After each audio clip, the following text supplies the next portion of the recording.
resultant impacts on the diversity of the habitat and vegetation. Next slide. So this is a part of the story that I'm very interested in, which is the storage capacity of areas like this. If these were all still diked and we had a large flood event, for instance, that water's going to go somewhere. So I like to think about these areas on those terms and really try to quantify the amount of restored ground that's available for the tides and the storm events. And we're up to 673 acres restored, so about 1,900 acre estuary. And I'm including in some of that, I'm including the reference margins, including some of the passive acquired lands that we have to maybe active restoration on in that figure as well. Next slide.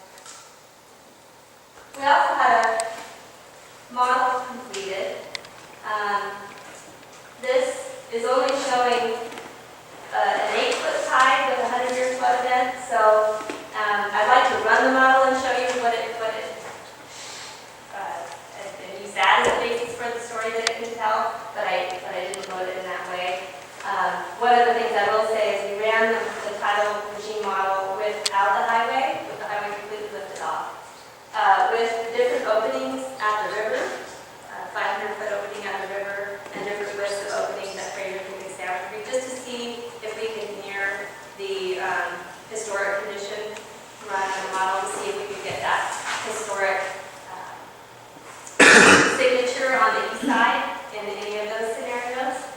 And what was interesting to me was the different timing of the events. You know, you might see that the water backs up on this side of the highway during a 100-year event. It's not time for the 10-foot tide. Or if you have a 10-foot tide that is backing up on this side, it's not time for the freshwater event.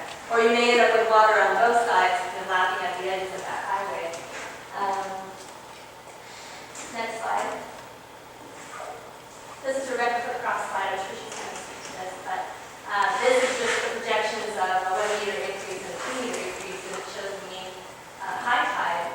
And this, of course, isn't with any freshwater event. So if there's a freshwater event subsequent to this slide, and you really think about where all this water is going to go, and then ask yourself the question of where would it go if all of these areas were still cut off,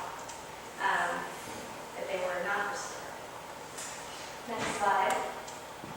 So this is also a slide platform meeting, and it shows the river, and along the river it shows each of the restorations by year. Head of tide right here in Otis. Fish hatchery residences here.